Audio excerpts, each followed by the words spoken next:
Hello, everybody. Welcome to the show. For the last 4 decades, feminists have spent their time tearing down the old ways of living, a total and complete abolishment of gender roles, saying that they just want equality to men. But after 4 decades, we have seen that what kind of shape feminism have taken. It is now totally a man-hating ideology which relies on blaming everything on men, and they spend their most of time vilifying young men. And because of that, the obvious has happened. Young men are leaving the feminist movement in mass numbers, and feminists are freaking out. Whatever feminists have achieved so far for women, they have achieved because of men. Men supported their movement, and that's why they were able to bring so many massive changes to society. But after achieving all of that, feminists thought that they don't need men anymore. So they start lying and said that whatever they have achieved because of female power. There is no contribution of man in any of those things. So the British media's biggest propagandist news channel BBC is trying to now lure men again into their movement by again trying to sell them the idea that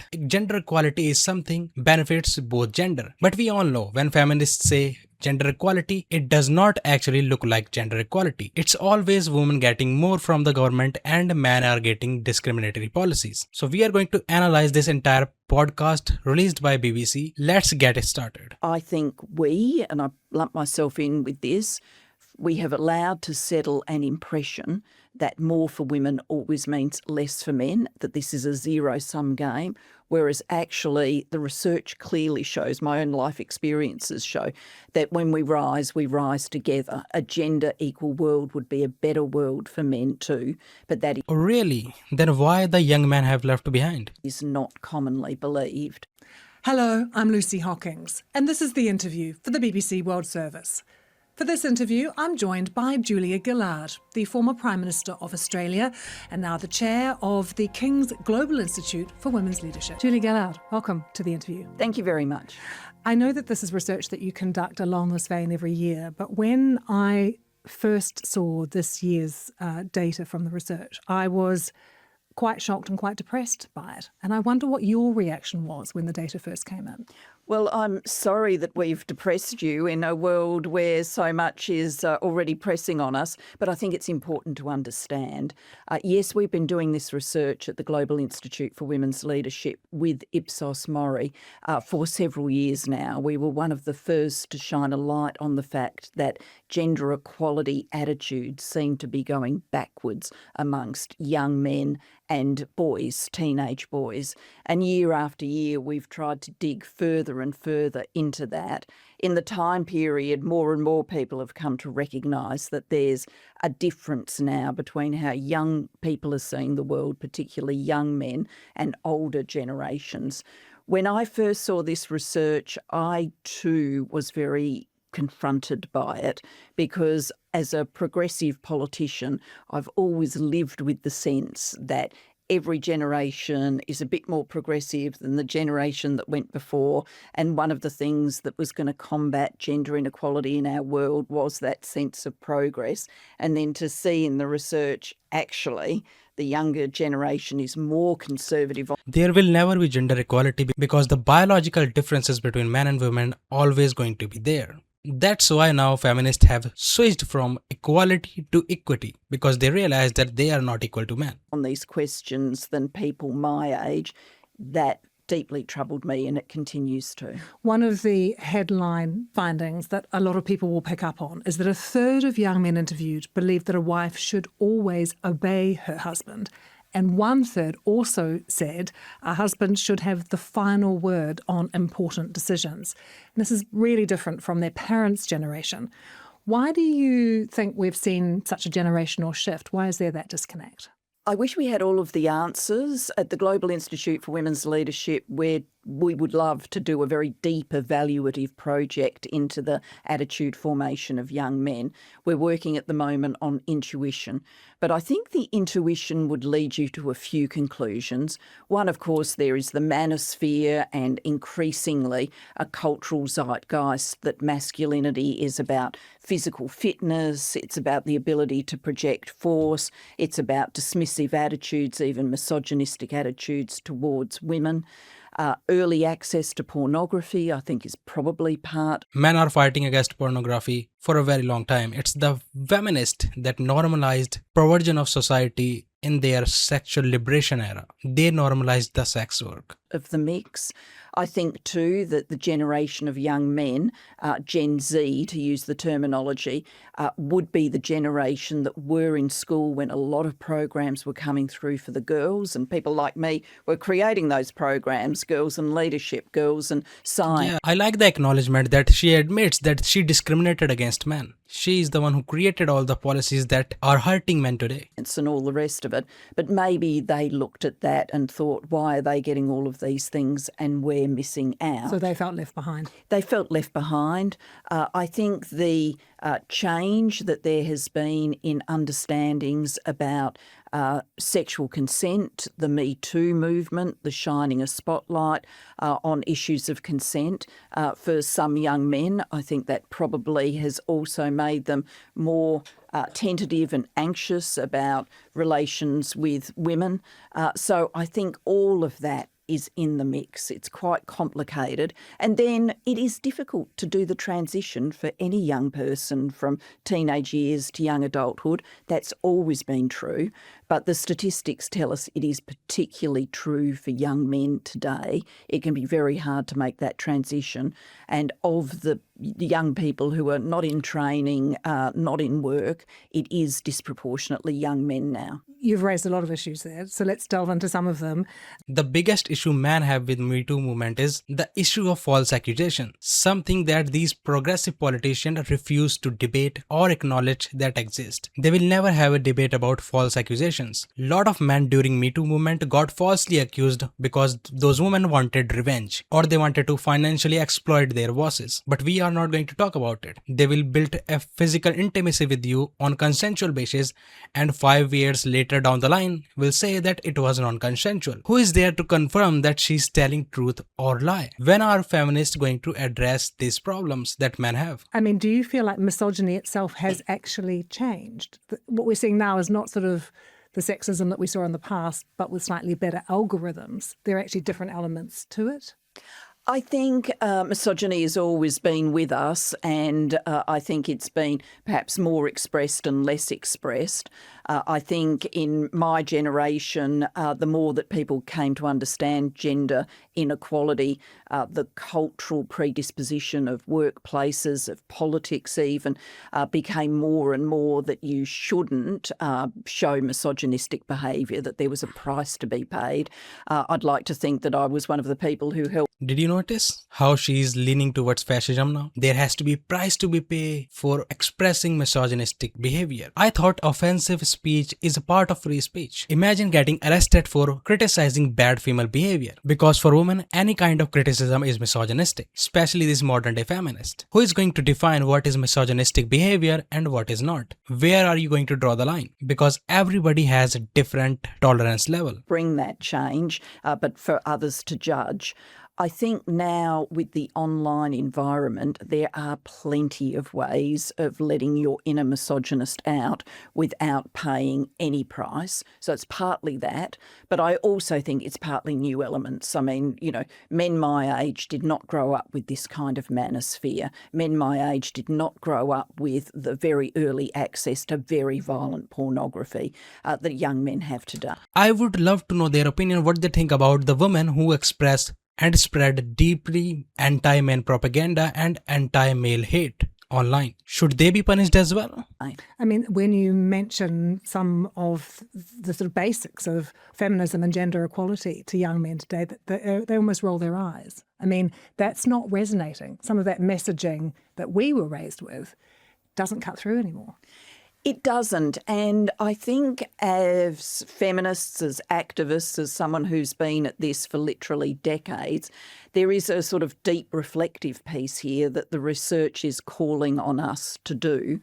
When we look at the research across all age cohorts, it's different cohort to cohort, but we see substantial numbers of people say either gender equality in their country has gone too far or it's gone far enough. And this is a survey of almost 30 countries, so we're talking right around the world. And Yet we know the statistics show it hasn't gone anywhere near far enough if we're looking at life outcomes for women, leadership outcomes for women, and all the rest of it. So what is explaining that disconnect? The disconnect is the way you measure the gender equality. She is focused on equality of outcomes, not the fairness in the society and equal opportunity. In most of developed world, gender equality have went too far. In fact, it is now discriminatory against men. Now it's the men who are treated like second-class citizens. And because there are no equal amount of women in leadership or CEO roles, she thinks that gender equality have not achieved. They are saying equality, what they actually mean is equity, the equality of outcomes, which is a recipe for incompetent losers to reach position of powers. It is also caught up in the sort of anti-wokeism. It's almost like feminism is now lumped in with being woke. Absolutely. I think Feminism is wokeism in many sense. It does believe in intersectionality. I think we've been talking about gender equality for a long time, and a lot of people have heard all the noise and they think that it has resulted in lots of progress. So there's a difference between the noise and the progress, but they're hearing the noise. In terms of the self-reflective piece, I think we, and I lump myself in with this, we have allowed to settle an impression that more for women always means less for men, that this is a zero-sum game, whereas actually the research clearly shows, my own life experiences show, that when we rise Well, more for women means less for boys because you are taking opportunities from boys and giving it to girls. You are not just uplifting women, you are at the same time putting men down. And that is why young boys are getting behind. together. A gender equal world would be a better world for men too, but that is not commonly believed. And then I think there have been programs done in the name of diversity, equity and inclusion, which were ineffective, which were easily parodied, which were resented by the workforce that they were brought to. And figures like President Trump and others have channeled that into a political campaign against woke, against gender equality, against feminism. And is society in general failing to provide sort of role models of what, equality looks like in a more sort of positive way, from men and from women? Yes, I think we haven't provided enough of a sense of what that world could look like. Don't get me wrong, feminism has done a lot of good work, but the amount of damage they have caused now, people just outright hate it because it is kind of become a net negative force which fabricates history to claim victimhood for women and the oppressed class. And when you just reflect on this data and you see amongst young men and more young women, particularly young men, but also young women, there is more of a latch on to traditional gender norms and stereotypes. I think we need to remind those norms and stereotypes confine men too. A significant proportion of young men say to be a man, you've got to be physically strong. Well, there are lots of men who are not ripped, who are not in the gym every second day. That's not their body type. That's not who they are. And all of this clutching for traditional stereotypes is just going to make them feel bad. There are young men who would, given every choice in the world, possibly say they want to go into the caring professions. They might want to be a nurse. They might want to be a childcare worker. They might want to be an aged care worker. But if I think majority of the men agree with you, lady, but the only people that are enforcing male gender role and refusing to follow their own is women and their dating standards. Women are now enforcing male gender roles via dating standards because if men want to have access to women, which they do because of the biological need for physical intimacy from women to further the species, women are now taking advantage of that. The reality is that women don't want to date the very man they created, the liberal feminist way. They want to date bad boys. Even the progressive feminists do not want to date equal partnership relationship. They are repulsed by the fact that they have to pay 50-50 on a date. And that is where the problem lies. I think majority of men agree with you that men shouldn't have to follow their gender roles if women are not following theirs. She is an old feminist and seems like she is out of touch with the current version of feminism. All the left-wing feminists still want to date a man based on his income, again reinforcing the gender role. If you want to free men from their gender roles, then why are you judging them by their income? He should be a good person. If he loves you, he cares about you, and if he is carrying his own weight in the relationship, I don't see the reason why left-wing feminists are refusing to date those men. It makes sense that conservative women don't want to date them, but why the liberal feminists also have conservative women dating standards? Why judge men based on their wallet? Nurse, they might want to be a childcare worker, they might want to be an aged care worker. But if traditional stereotypes settle, they will just be viewed as odd if they select those pathways.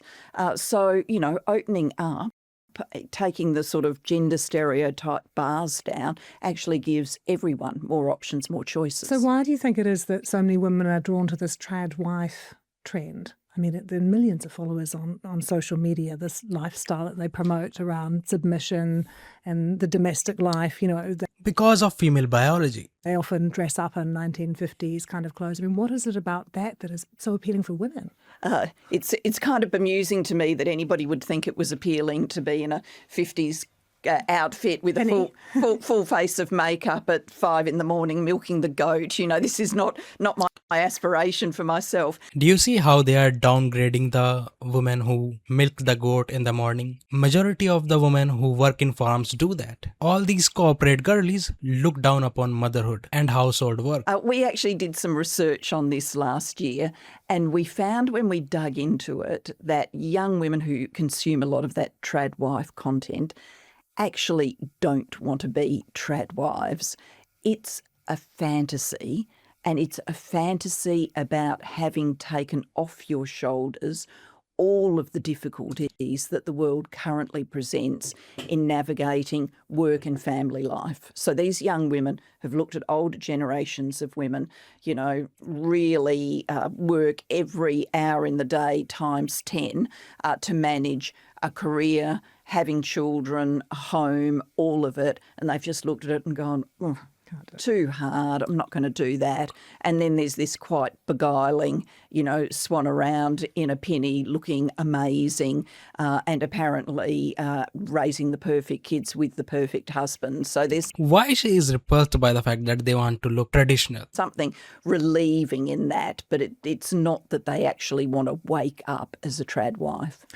One of the other bits of data that was interesting that I think people will latch on to is that Gen Z men are most likely to believe that women who have a successful career, there's a duality here, are attractive to men, 41% agreeing with this statement compared to 27% of baby boomers of both genders.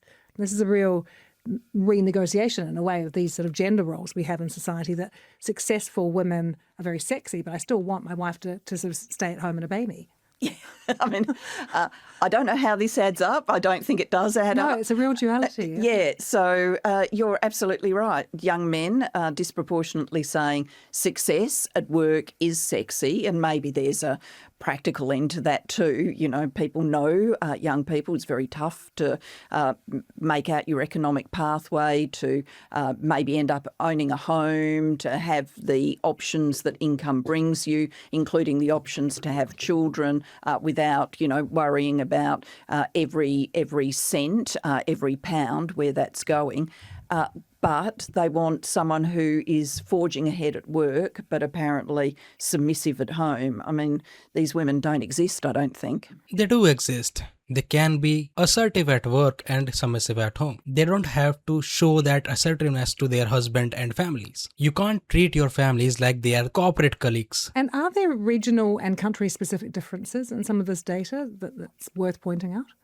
Yes, there are differences. One of the things we always point to is the data in South Korea, and that is because South Korea is often the sort of one that is indicating where other countries might go next. It has one of the most gender-divided cohort of young people in the world, where attitudes to gender equality are fundamentally different between young men and young women. And that then plays through in South Korea to fewer and fewer. Nobody is fighting as hard against feminism as South Korean men. Young women saying that they want to marry, and that actually has consequences in the real world. The birth rate, for example, in Seoul is at the lowest levels in human history, seen outside the context of war or famine. So these things are not academic in the sense of they're just what people say to a research survey. It actually affects behaviours in the real world. In terms of the manosphere, if we were sort of to delve into it and look at what's happening with education, with parenting, with society, and then the internet and what's happening online, how much of it do you think is being exacerbated simply by the amount of time that young people are spending online and those algorithms and social media? I think a great deal. We've got a mainstream culture that is also sending a message to men and young boys that masculinity is about, prowess, power, being big. And then we've got the manosphere subculture. I don't understand why they are so worried about young men but not young women. Young women have been told this message that they are strong, independent and they don't need no man. How is that any different from what men are getting? There is literally 5 female entry trait for every single male entry trait who is radicalizing young women. But they do not seem to care about that. They are solely focused on young men. While the reality is that young women are far more radicalized and anti-men than the other way around. Men do not hate women that much. These guys are so out of touch. That is telling them all of that. I mean, the original Jordan Peterson, who's a manosphere influencer, claimed Jordan Peterson hates manosphere. He doesn't associate himself with manosphere. to fame was really about telling young men to get up, get out of bed, go and look after yourself, get physically fit, those kinds of things. But I think that has metastasised into a world where all of those things come with a big dose of misogyny and dismissal of women. And pornography. How taking care of yourself is related to misogyny? These guys don't make sense at all. Julia, what role does that play? I mean, it's prolific. Younger and younger children are accessing it. It's sort of everywhere. What role does that play? Oh, I think it's distorting sexual behaviours because young people seeing that think that violent pornography is actually what sex is about. And I think it's... Women are often submissive. Women are often submissive or physically hurt. And I think that is, knitting in with a culture that says women are secondary, disposable, there to be used, there to be judged entirely on looks. Obviously the kinds of images people would see of women in that kind of pornography are completely unrealistic. People don't. It's so ironic that women are complaining about being judged on looks because women have a filter on dating apps where they set a height at 6 feet and do not care about men below that. They won't even look at you if you're their average equal. Look like that in real life. And so I think that's part of the cocktail. Can I ask you about female leadership? Sure. It is tough to be a female politician at the moment, particularly if we look at the world of politics. And there's always been a tightrope, hasn't there, between being strong and showing empathy. Men don't have that pressure, do they? No, they don't. Research does show us that we will give permission to lead to men if we think that they are strong, charismatic, strong men. We go, you look like a leader. Whereas to give permission to women to lead, they've got to show a mix of strength and empathy. If they come across as too strong, people will think that they are nasty. So strength for women is correlated. It's the same with men. The men who come off as too harsh always judged like that. I don't know what fantasies these feminists live in. They are totally making false assumptions about men and using that as an ammunition to create a narrative against men. All their narratives are rooted in false assumptions about men. With being nasty, for men it's correlated with being likeable. And so they've got to introduce that element of empathy. But if they go too far on the empathy side, then they look too nice, too kind, and probably not strong enough to lead. So it's a very narrow pathway. So then how do young female politicians navigate this? This demand for strength, and yet they're naturally, obviously empathetic. It's why they want to do the job. Yeah. Well, I think it's not all cohorts, and it's not all young men either. I mean, we are pointing to a growth in a percentage of young men, but it's not all young men. I mean, I think women politicians now I always joke with, young women who are interested in politics, you've got the benefit of having seen this movie before. For some of us who ended up coming in and being the first to hold a position like Prime Minister, we didn't have the benefit of seeing the movie before, so we got blindsided by a whole lot of things. I think women politicians now are much better prepared, much more understanding of these gender dynamics. I don't mean to suggest that makes them easy to navigate, but clearly we see young women coming through and doing very well. What worries me is how hard it is then tends to shorten political lives. We've certainly seen women who I think in earlier ages would have said, I'm, doing well in politics, I'm going to do it for another 5 years, another 10 years, actually choose to exit because of how toxic the social media is, how bad the sense of violence and threat can be in the real world. How bad is that trolling and that toxicity? All of the research shows that, of the really horrible things sent to politicians, not just I don't like you and I don't agree with you, but the really horrible things, murder threats, those sorts of things, they are disproportionately sent to women. They are disproportionately sent to women of colour. And when you talk to women politicians, often the threat crosses from the online world to the real world. So something absolutely revolting will come with a picture of their front door. So the person is sending them a message, we know where you are. That's hard. Very hard. Incredibly hard. You said that you were the first Australian female Prime Minister. You're the only. Yes, to date. And it wasn't until 2025 that the Liberals voted in their first female leader, and she didn't last very long. So are things changing in Australia in terms of the environment for women? I think things have changed profoundly over many years on the Labor side. I was a Labor politician, the Australian Labor Party. I was of that generation of women who in the 1990s fought for affirmative action rules to get more women into Parliament. That's worked. And the current Labor government, the Albanese government, is more than 50% women.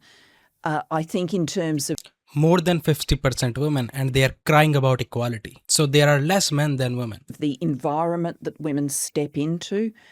And they did not earn those seats through merit. It was handed out to them through equity, affirmative actions. That's how losers make it to the top. Mainstream media is much better than it was when I was Prime Minister. And I think when people reflected on the treatment of me as Prime Minister, the media did learn a series of lessons, and they do deal with women politicians differently now. On the Conservative side of politics, I don't think they... Yeah, they learned to coddle up female politicians, like avoiding asking them questions that might hurt their feelings. They have had the big change project that Labor has. And so I think, there's a whole lot of things that need to play out on the Conservative side to get more women selected for Parliament and to have a better connection between the Conservative Party in Australia and Australian women. Can we talk about the speech? Sure. Life-changing for you, defining for so many women around the world. Such a powerful moment when you tore into Tony Abbott, your opposite number in Parliament in Australia, about misogyny. I mean, that speech went viral. It was so empowering for so many women. I rise to oppose the motion moved by the Leader of the Opposition. And in so doing, I say to the Leader of the Opposition, I will not be lectured about sexism and misogyny by this man. I will not. I've just listened to it again. And one of the really striking things, you can hear the visceral rage and outrage in your voice. Let's go through the opposition leader's repulsive double standards when it comes to misogyny and sexism. Can you tell us about the moment? I mean, what you were feeling, even what you were experiencing in your body as you made that speech? Yeah, no, I didn't feel head up angry. A lot of people who watched that speech... No, it was very controlled. Asked me about that. I did feel a sense of kind of cool anger.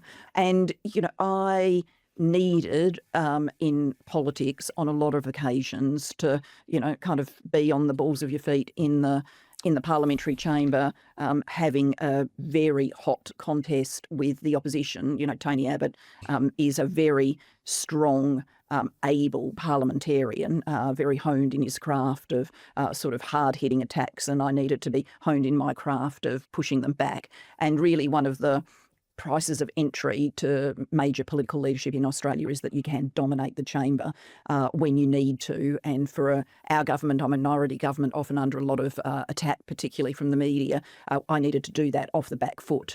So, people say to me, young women particularly, I could never give a speech like that. And I'm always very keen to say, it was a speech in the moment, but it was also a speech where I'd been learning my skills as a parliamentarian for years. So don't beat yourself up that you couldn't give that speech. These are learned skills. And, it came together for me, that experience with that moment to create that speech. And you mentioned that things have improved, particularly within the Labor Party in Australia. But when you hear some perhaps sexist or misogynistic language from, say, President Trump or from other world leaders, how does that feel? Yeah, clearly I would want us to be in a better world in all sorts of ways. I would prefer a world where a brand of politics, President Trump's brand of politics, which is not just in the US but in many other parts of the world, that a key element of that was not anti-women's rights. But I'm knowing enough that when you look at that kind of politics, anti-women's rights is always an element of it. That is true in Hungary with the Orban administration. It is true in many parts of the world. And so as politics continues to play out, I think it's incumbent on people like me, but political actors more generally. If politicians like her stayed in mainstream for long, civilizations will collapse. They have zero understanding of how the world functions. You cannot have it all. Majority of women have to take care of the family in order to create the next generation. It's not viable for all women to become career boss babes. To be shining a light on the way in which many of these politicians actually want a world that wouldn't just be worse for women, it would be worse for everyone, because a less gender equal world would also be a more difficult world for men. There is growing concern at the moment about AI. It really is gathering pace, the concern particularly about what it means for people's work and the future of work. What about the role of AI when it comes to women and equality, though? Because some AI models are apparently advising women even to ask for lower salaries. They may have identical qualifications, but they have an AI bot saying, if you're a woman, go in there and ask for something that's lower. These are really concerning kind of bits of data. AI is misogynistic. With AI. Yes, there's lots of concerning data. At the Global Institute for Women's Leadership at King's College London, we do focus on the modern workplace, and our sister institute at the Australian National University in Canberra has looked a lot at emerging technologies, AI, and women in the space industry. And it has definitely found what you're pointing to. If you train a large language model on... all they talk about is woman, but at the same time they're complaining about that why do men not believe in gender equality? Women in this field, women in that field, and the entire movement is about women. Then why do men participate in it? What's in it for men? Nothing. All of the stuff that's on the internet, well, every human bias that has ever been showed is going to feed into the model. And there was lots of early stuff talked about where large language models would use pronouns and would put he for doctor and she for nurse. So it had absorbed the bias in the system that people disproportionately tend to think doctors are going to be men and disproportionately tend to think nurses are going to be women. And if we have unregulated AI and no one is correcting for that, then it is just going to spew the biases back out.